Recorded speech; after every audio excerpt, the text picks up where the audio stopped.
Kevin Pranado, and I am so happy to be and online through Facebook and YouTube. If you haven't this morning, we'd simply like to have a record of your visit. Someone from our staff will drop you an email or text to let you know that we enjoyed having you with us. If you are visiting online, you'll find a link below in the comments that will direct you to our online visitors card.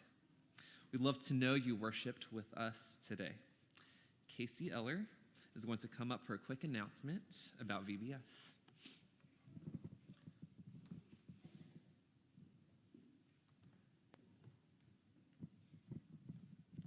Hello, I'm jumping up here too. I'm Jessie Daniel, our preschool minister. So we have something very important happening this upcoming week. You've probably heard about it. It's called VBS. And if you will please look at your bulletin on the inside page. There are 2 QR codes. Everyone with me? So we need to know who is coming. This is very important because we are ordering t-shirts for everyone, and we want to make sure that we have enough and have the correct sizes. So if you plan on having a kiddo come join, or if you have friends that are thinking about coming, please share the information and have them sign up by today. So what you'll do is take your camera, you're going to scan the QR code. It'll take you to a link, and then you can just fill out the form. It's really quick and easy. Just select the dates that you will be participating so that we know who all is coming and we have enough t-shirts and volunteers. So please, please, please tell your friends and your family and have them do so by today so that we are prepared and ready to go for next week. Speaking of our volunteers, thanks to everyone who has volunteered to help us out with VBS. We're going to have a brief informational meeting on the 3rd floor immediately after worship. So after worship, if you'll just make your way up to the 3rd floor. I'm going to speak just for a second about our service project. Last year, we collected over 100 toys for the Dorcas House and for Family Promise of Pulaski County. And I am very proud to say I took about 15 pies to the face last year in an effort to get those numbers up. I'm even prouder to say I'm not doing that this year. However, we are collecting food for the Arkansas Food Bank. That's this year's service project. So to all the kids in the room, we're going to start collecting next Sunday, our first Sunday of VBS. So go ahead and start bringing those things. We'll put it on the 2BCLR Facebook page exactly what we need. And this year, you get to, it's a secret, but it's good, y'all. So we will see you next week at VBS. Thank you so much. Again, we welcome you to Second Baptist Church. As we enter into our time of worship this morning, hear these words from 1 Kings. Afterwards, we are going to pause with a moment of silence for reflection. 1 Kings chapter 19, verses 8 through 12. He got up and ate and drank. Then he went in the strength of that food 40 days and 40 nights to Horeb, the mount of God. At that place he came to a cave and spent the night there. Then the word of the Lord came to him, saying, "What are you doing here, Elijah?" He answered, "I have been very zealous for the Lord, the God of hosts. For the Israelites have forsaken your covenant, thrown down your altars, and killed your prophets with the sword. I alone am left, and they are seeking my life to take it away." He said, "Go out and stand on the mountain before the Lord, for the Lord is about to pass by." Now there was a great wind so strong that it was splitting mountains and breaking rocks in pieces before the Lord. But the Lord was not in the wind. And after the wind, an earthquake. But the Lord was not in the earthquake. And after the earthquake, a fire. But the Lord was not in the fire. And after the fire, a sound of sheer silence.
morning, church. Will you please stand as we sing together?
Good morning, church.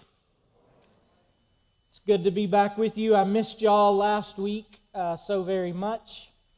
We have a lot to pray over this morning.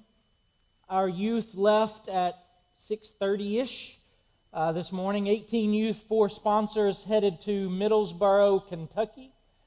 So they will be in a van with not a spare seat inside for the best part of the day. Keep them in your prayers as they travel. They will be doing good work all week long and hope to come back Friday, hopefully before the sun goes down. Also, we have more people in the life of our church with COVID at this moment than at any point in the entire pandemic.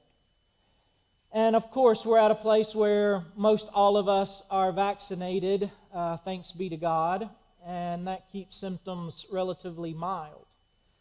But I can testify that it's still no joke and something that we need to be very careful about. Not just for you, but for the person next to you. So our recommendation today and over the weeks to come is that we mask up when we're in this room to protect each other and to use the wisdom God gave us. But also we have a good sum of people this morning who are out because of COVID, who need our prayer. So be smart yourself, check in on each other, and I want to thank you for all the cards and well wishes and prayers this last week. It meant a lot to us. With all that said, we're going to pray a little differently today. In today's scripture reading, Elijah is out on the run. He's out in the wilderness, and he hears God speak in the silence. Given that fact, it seemed like the way we should pray today is in silence. We started worship this way, and I'm going to call you to that same place once more.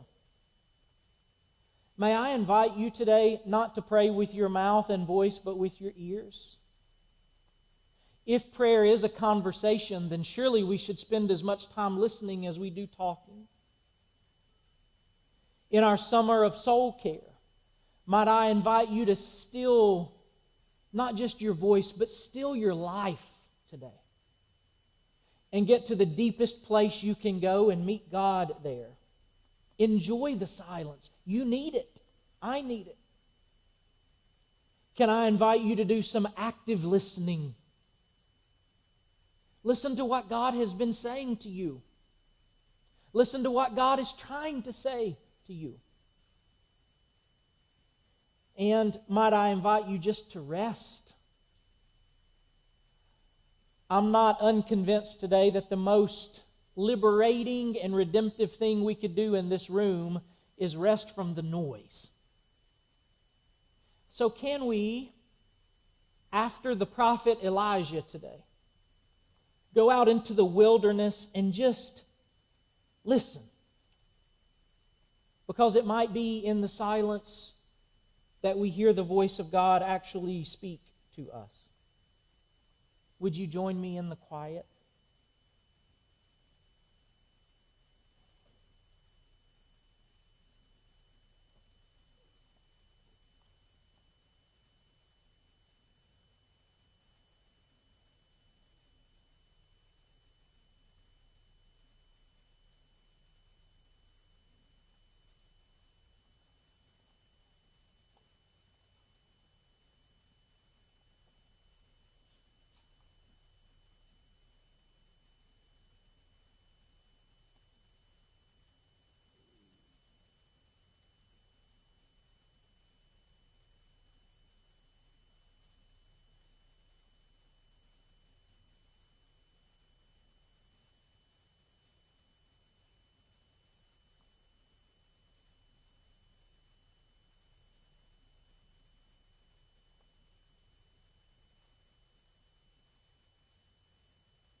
Rest, people of God. It is a gift of God. So rest in the quiet.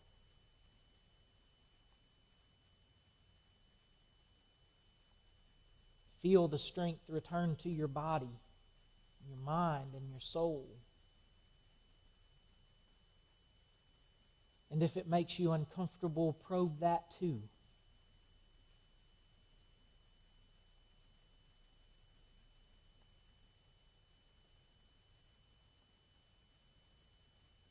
Speak, O Lord, for your servants are listening.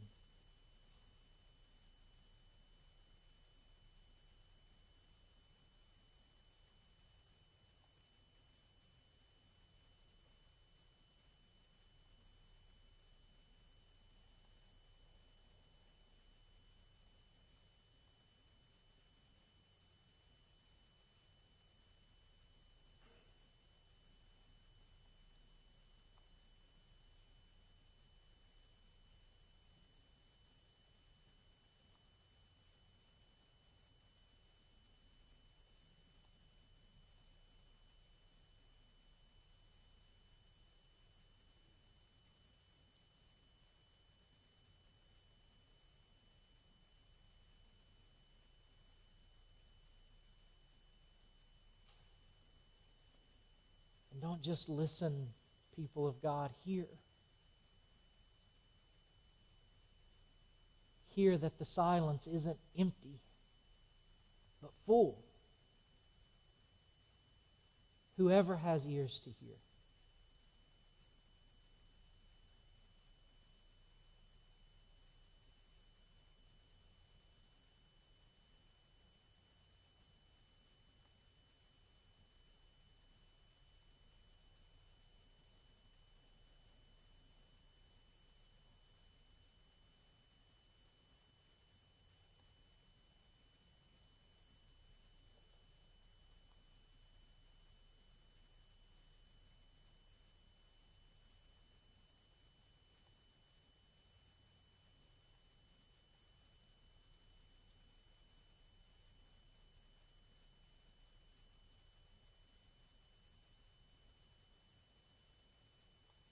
And in the silence, God asked Elijah, "What are you doing here?"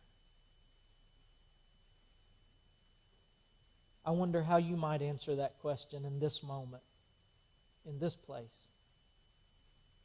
What are you doing here?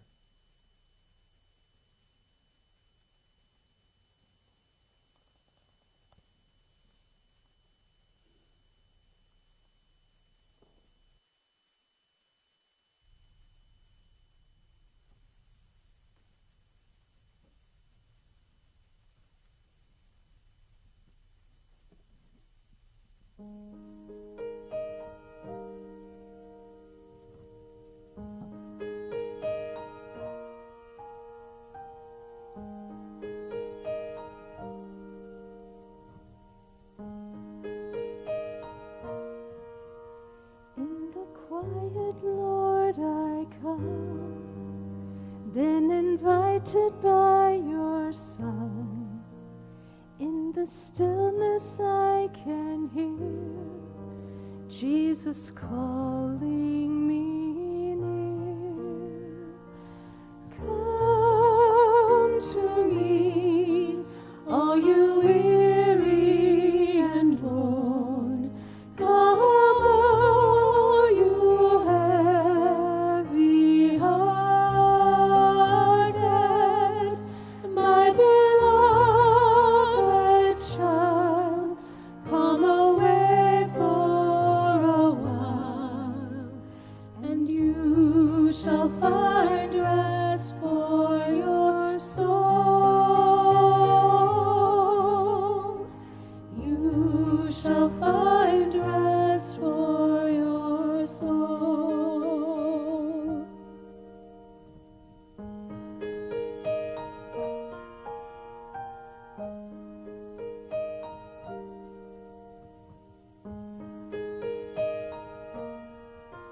Those refreshing, gentle words feel like water for my thirst. With a whisper in my ear, Jesus bids me draw near. Come to me, all you weary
morning. My name is Allison Hiblong, and out of the 10 years I've been going here, this is only my second time up here, so please bear with me as I am nervous. It is so funny how God works with us. I did not know what the verses would be today. I did not know what the message would be, but somehow He has made this work. May the words of my mouth and the meditation of my heart be pleasing in your sight. Amen. I know that many of us have heard the word self-care. Take care of our mental and physical health. Especially during the pandemic, we all heard about how to take care of ourselves. One new ritual that I have been doing as part of my self-care that has turned into soul care is 10 minutes of quiet. My counselor encouraged me to seek out 10 to 15 minutes a day to find quiet. I settled for 10 because 15 seemed like a stretch. And I felt ridiculous at first and did it to show that it wouldn't help. I sit. I am not being productive. Well, now after a couple of months of this, I yearn for those 10 minutes a day. I sit on my back porch. I listen to the birds, the different notes and calls. I watch the leaves of the trees dance in the wind and rain. I feel the sunshine and breeze on my body. I do not take in any new information. And as we know, the last few months, there's been a lot of new information in our world. I can just sit with myself, nature, and God. I think this is a real-life example of the fruitfulness that Andy presented us with a few weeks ago. After this time alone, my mind has time to slow down, and I actually, in many cases, become more productive because I am more focused and things are less hectic. When life is chaotic and unsteady, God moments have grounded me. I have found moments in my life that I feel like God is saying, I see you and I know you. Some of these moments are as simple as seeing a sticker of my favorite Disney character on the street while I'm running an errand for work, or a cool breeze on my first day at a new job, or snow anytime. So that 12 inches of snow last year came right after my birthday. You're welcome. The ice is not me, though, okay? And my first and funniest God moment was slipping in a crowded cafeteria, catching myself and nothing on my tray spilling, and no one saw it. But God saw it. These might not seem like soul care because I'm not doing anything to take care of my soul. I am being. I am noticing God who is noticing me. Isn't that the relationship we want to know and to love? I hope you find your God moments. And just to ease your worries, I can go years without one of these moments. Or I don't notice it as a God moment at first, but later on with more perspective. I will leave you with this last God moment. I was living alone in Washington, D.C. I was having a hard time being in a new city with new roommates and with a new job, and no one or anything familiar around me. As I walked the National Mall, I heard a musician playing a trumpet. I reached the musician with no intent on stopping until he changed his song. He began to play a song that the UCA band played at the end of every football game. After 3 years in this band, I knew this song well. As I was missing my friends back home and not knowing why I decided to spend a semester away from everything I knew and loved, this musician played Precious Lord, Take My Hand. Precious Lord, take my hand, lead me on, let me stand. I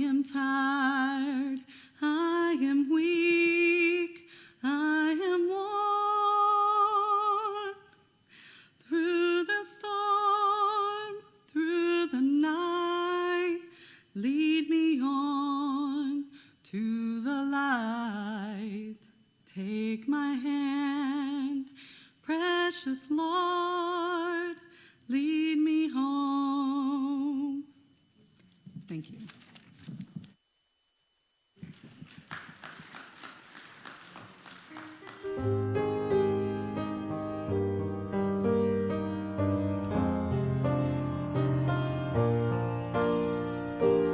Come to me, all you weary and worn. Come, all you heavy hearted.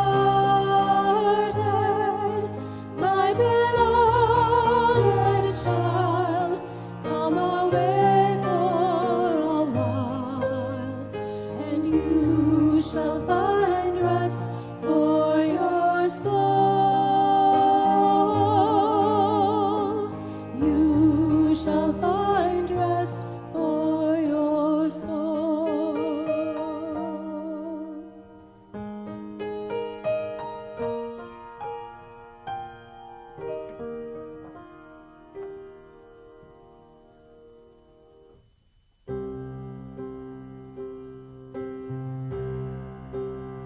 Church, will you please stand and sing with us?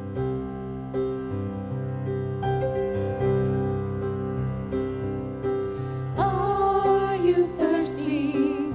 Are you empty? Come and drink these living waters. Tired and broken, peace unspoken, rest beside these living waters.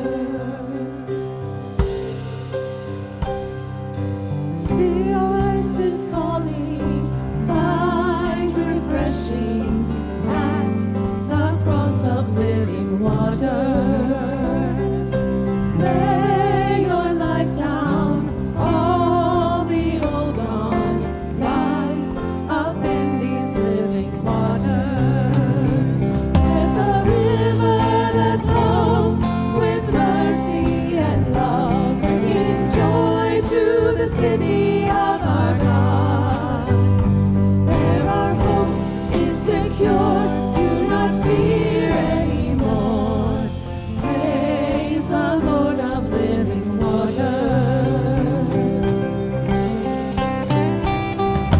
Spirit moving, mercy washing, healing in these living waters. Lead your children to the shoreline. Life is in these living waters. There's a river that flows with mercy and love, bringing joy to the city of our God. There our hope is secure, do not fear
He said, "Go out and stand on the mountain before the Lord, for the Lord is about to pass by."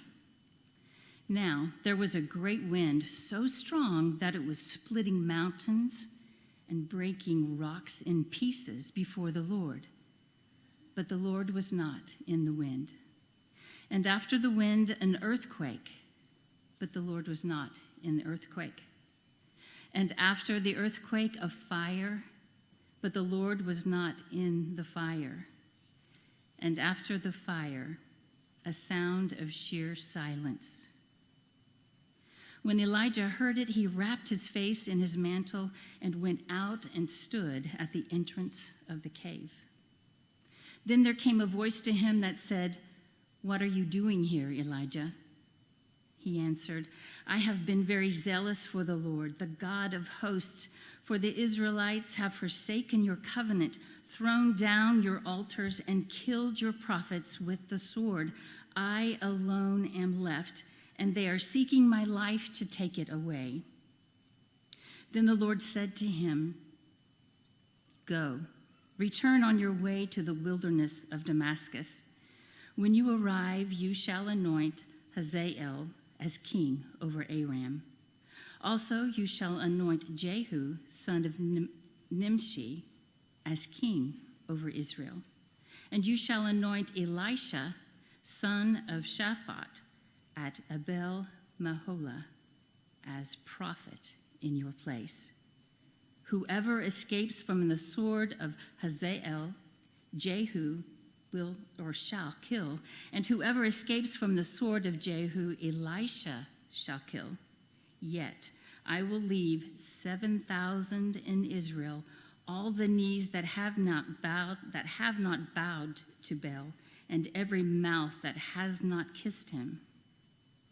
This is the word of the Lord. Thanks be to God.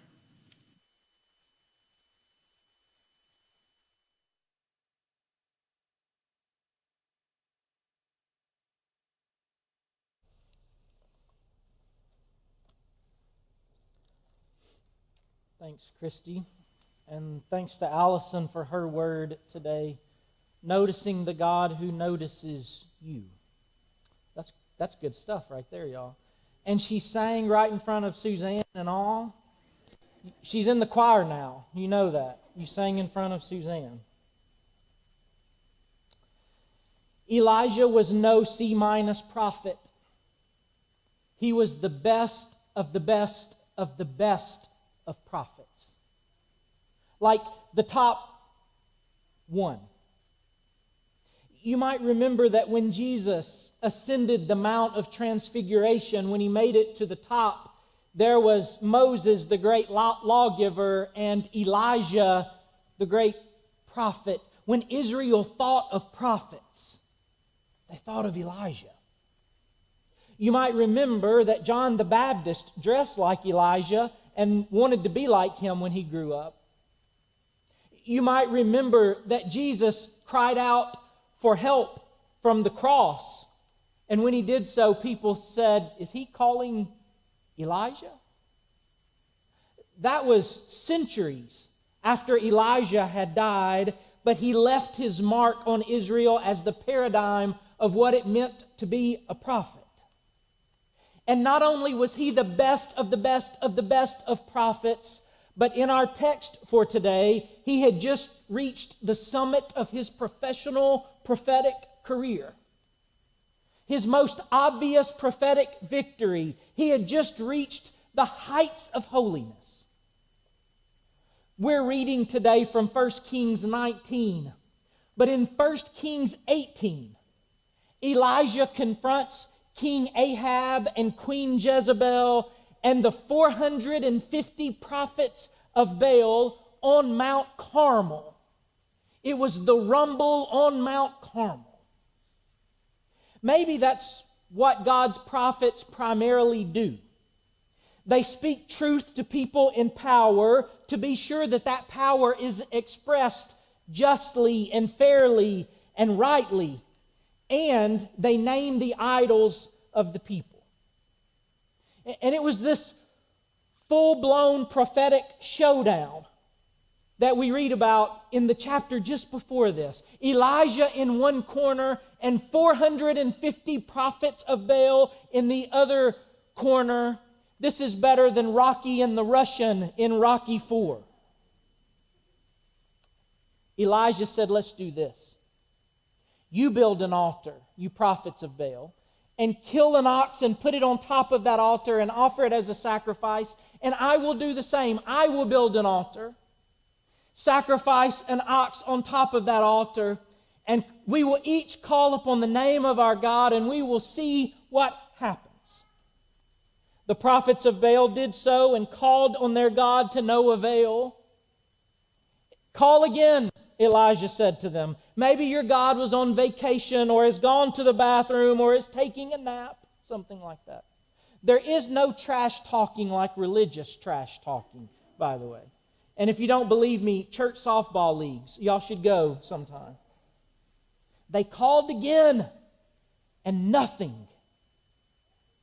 Meanwhile, Elijah had servants pour water upon the ox and his altar, and a trench was cut around the altar so that it filled with water. And Elijah called upon the name of the Lord, and fire fell from heaven and consumed the sacrifice and turned the altar to dust and lapped up the water that was in the trench. And all the people cried out, Yahweh is God. Which, by the way, is Elijah's name. It's what Elijah's name means. Eli, my God, and Yah, short for Yahweh. My Yahweh is my God. And the people rose up and killed the prophets of Baal. It was Elijah's best crowning moment as prophet of Israel. This is what put him in the Hall of Fame, y'all. And then word trickled back to Queen Jezebel, who then sent word to Elijah and said, what happened to my prophets will soon happen to you. In other words, I'm going to kill you. And so the greatest prophet in Israel's history, in 1 Kings 18, on the greatest day of his life, at least professionally, now found himself running for his life. Now he was a fugitive prophet. He ran into the wilderness for a day, and he sat down under a tree and he prayed to die. This is the next chapter, y'all. He prayed to die. Church family, might I suggest to you today that the distance from the best day of your life to the worst day of your life may not be as far as you think. Might I suggest to you today that the distance between religious taunting and religious cries for help may not be as far as you think. And might I suggest to you today that even a day's journey into the wilderness of life can do a number on even an ounce of pride that lives in you. But under that tree, Elijah took a nap. And the text says angels touched him while he napped. And then they cooked lunch for him. By the way, you'd be amazed at what a nap and a meal can do for you. I think that's usually how the angels do touch us. We take naps and we eat meals. So go home, eat lunch, and take a nap and feel the touch of angels upon you. But that meal was to sustain him for a further journey.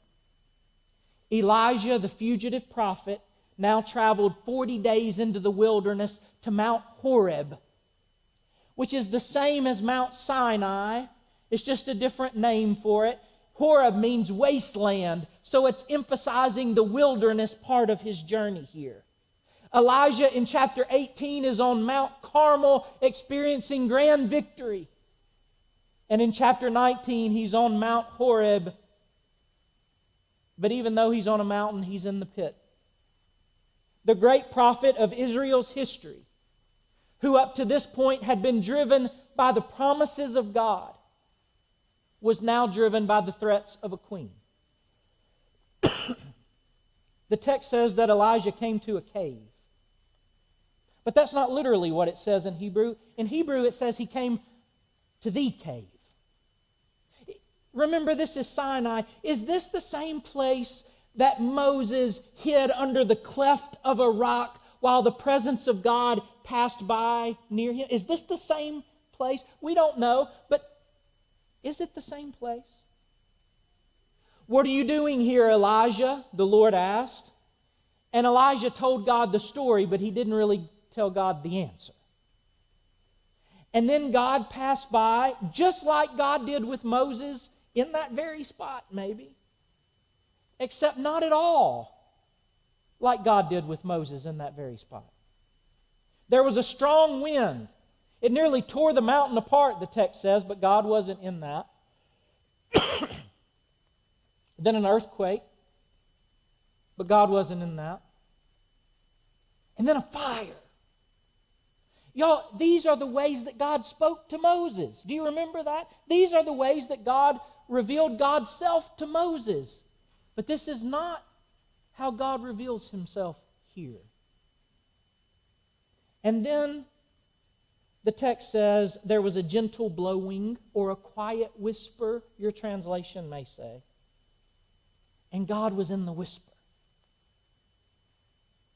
I gripe at God all the time about this. It gets on my last nerve that our God whispers. I want God to shout. Because if God would shout, then everybody in the world could hear it, whether they wanted to hear it or not. It would make my job a lot easier. I could just point to the one shouting and say, "Did you hear that?" I wish God shouted so the whole world would hear. When you whisper, people have to lean in. When you whisper, not everyone hears. When you whisper, it's almost like it's not for the whole world. It's for whoever has ears to hear kind of business. You have to lean in to a whisper. I want God to shout. But more times than not, y'all, our God is a whispering God. And if I can't come to terms with that, and if you can't come to terms with that, then we will probably miss out on a lot of what God has to say to us. Not in the earthquake, not in the wind, not in the fire. God was in the still small voice. Or more specifically in Hebrew, it says, Kol Dama Daka, which is literally translated a fine silence or a sheer silence. It's not even a whisper, it's silence. How about that for irony, for paradox? When God does speak, it's in that moment where there is no sound. Doesn't that sound just like God to you? God speaks in the silence. And then asks Elijah the same question. What are you doing here, Elijah? And he responds with the same answer. Read it for yourself. It's word for word the same. Indicating that while Elijah has heard the silence of God, he's unchanged. Elijah can no longer hear God in the silence. And then God begins to retire Elijah. Did you hear that in the story? There's everything here except a 401k. Everything that God says to Elijah after this point is a succession plan. God tells Elijah who to anoint. So there's a political king on the throne in two different cases, Israel and Judah. And then God tells Elijah to anoint Elisha to continue the prophetic role because Elijah is now retiring. It seems that once a prophet's ears no longer work, their tongue is no longer needed. That when the prophet can't hear the word of the Lord anymore, they have no business going around saying the word of the Lord. When the prophet can't hear the deep, voluminous silence of God, then God doesn't want them going around saying much of anything anymore. Even Elijah. The prophetic speech that thunders at thrones and loosens the chains of injustice and rattles the foundations of the status quo begins in the silence of God. and God alone. As Rumi, the great Sufi poet, once wrote, silence is the language of God, and everything else is a poor translation. Silence is the language of God, and everything else is a poor translation. Out away from the idols and the kings and the queens, out in the wilderness, away from the talk and the chatter and the threats and the opinions and the commentary, out away from the loud winds and earthquakes and fires, is the silence of God, which has so very much to say to us. I don't think that anyone has taught me as much about the silence of God as Thomas Merton, an old Trappist monk in Kentucky. Merton once wrote that it's not our speaking that usually breaks a silence, it's our anxiety. We don't break silence because we have something to say. We break silence because the silence scares the hell out of us, if we're honest. We're afraid of the silence because it sends us to the deep, cavernous places within, the wilderness places. And so we keep talking to avoid saying anything. We keep the world noisy because we don't want to go there. He says that silence is the mother of speech. That spending time in the great quiet of God is precisely that point that gives rise to saying things that are worth saying, or saying things that are worth hearing.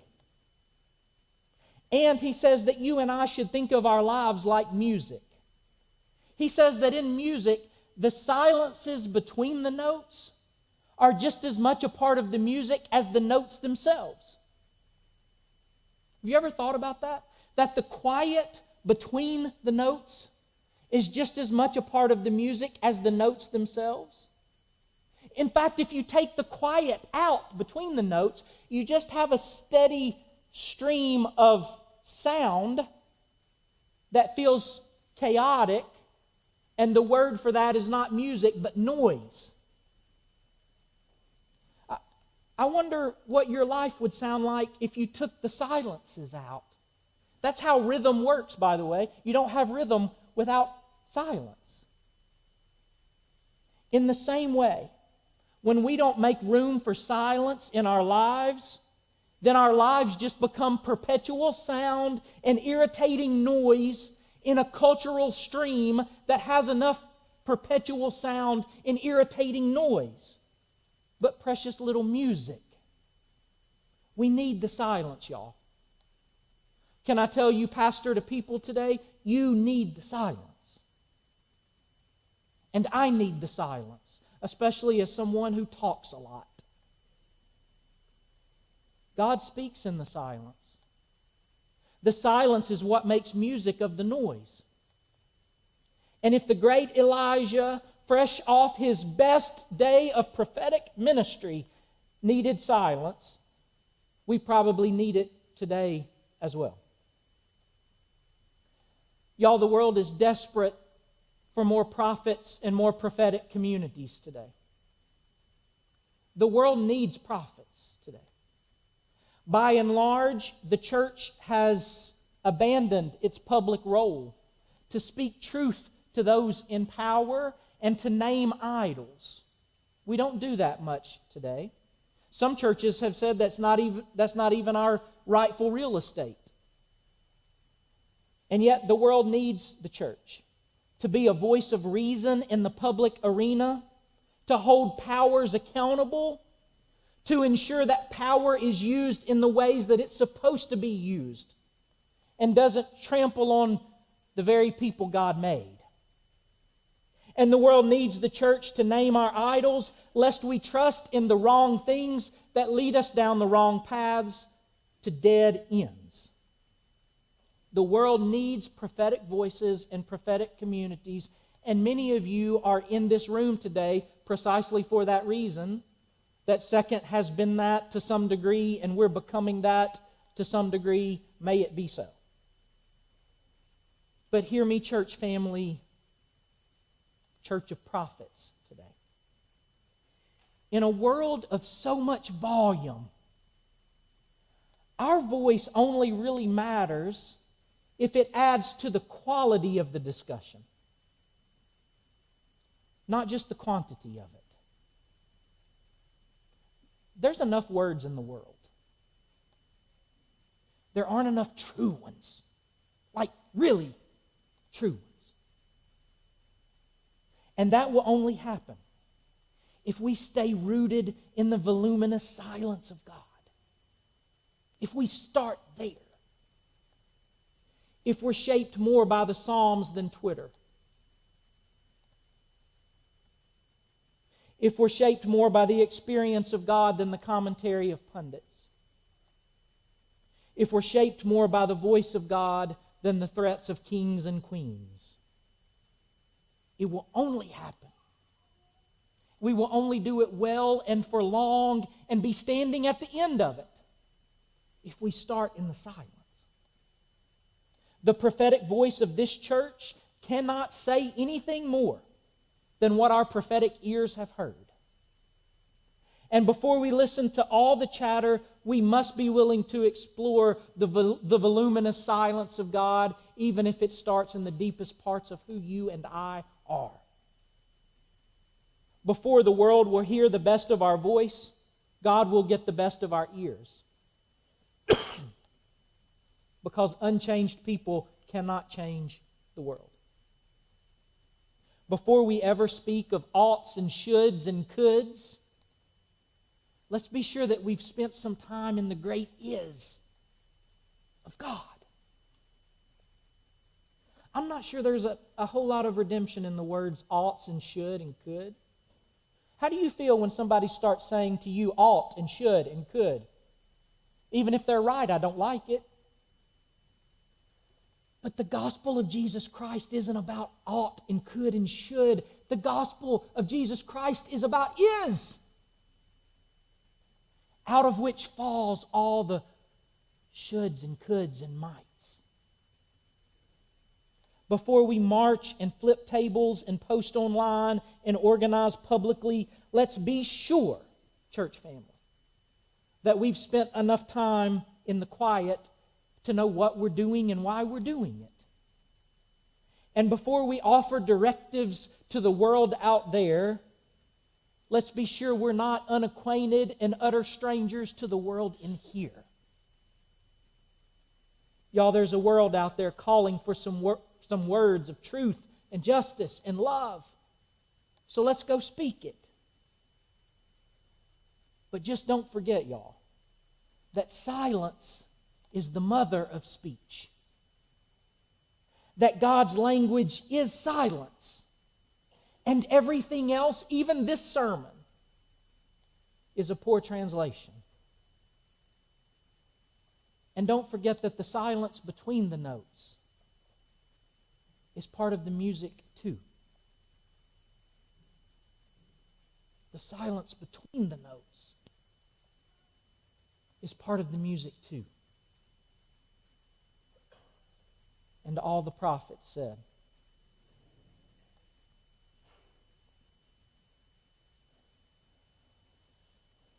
"Oh Lord, when we're busy, it feels like we're doing something. And when we're loud, it feels like we're saying something. And when we're marching, it feels like we're calling attention to something. But just because it feels like we're doing something, it doesn't exactly mean that we're doing something. And just because it feels like we're saying something, it doesn't mean we're saying the something we think we're saying. And just because it feels like we're calling attention to something, doesn't mean we're calling attention to the thing we think we're calling attention to. So today, in this moment, and at the beginning of all of our work as a church, O Lord, ground us in that deep silence. exercise our 2 ears before we start exercising our 1 mouth. And help us never lose sight of who you are. Help us never lose hearing to that voice that speaks most clearly in the silence. So today in this worship service, O Lord, prepare us to be the church in the world. And give us ears to hear all that there is to hear in the silence. We pray this in the name of Jesus, who is the Word, and who also got a way to listen. Amen. In a moment, we're going to stand and sing, and I'm going to invite you to respond, to rest once again as you sing. And if you need prayer from a friend today, I'm here to receive you and to pray over you. However you feel led to respond, I invite you to do so today. Would you stand with me and sing with me?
Don't forget to pray for our youth this week, specifically today and Friday as they travel and do work in between those days. We have a glorious group who left us today, so pray peace over them. Next Sunday we have VBS. If you've yet to sign up, you heard the promises and the threats this morning already. So sign up. Would love to have whatever children in our midst and in your neighborhood and in your family and extended family join us in the next couple of weeks as we participate in VBS. Kevin, can you come stand next to me? Surprise. Kevin officially began this week, and this is his first official Sunday. By the way, think about this. Kevin's first day at work, I said, look, I have COVID, I'm not coming in. Suzanne's got COVID, she's not coming in. Chris is on sabbatical. Kevin was just about running the place his first week on the job. It would have run a lot better. Kevin, we have a welcome basket for you on behalf of our HR committee. I see all things Arkansas in here: salsa, barbecue sauce, Wicked trail mix, nature lover's guidebook to trails, an Arkansas-shaped cutting board, and a very beautiful glass cross that if you don't get out of here very quickly, I'm taking it. Welcome. We're thrilled that you're here. Welcome to Arkansas. And to second, that's heavy. You can put it back down if you want to. Will you help me welcome Kevin? And I'm going to invite Kevin to stay up front today, so if you've yet to meet him and greet him, you can do so before you depart today. As you go from this place, go and love God with all that you are, all your heart, soul, mind, and strength. And go and love your neighbor as yourself. Do it as if it's the most important thing in all the world, because it is. And it has everything to do with how well we do or do not listen. One of my favorite writers says, God is a speaking. God is word. God longs to communicate. Therefore, I will be a listening. Not just I will listen, but if God is a speaking, I will be a listening. Church family, go and love and be a listening. Who knows what you might hear? Peace be with you as you go. We'll see you next Sunday.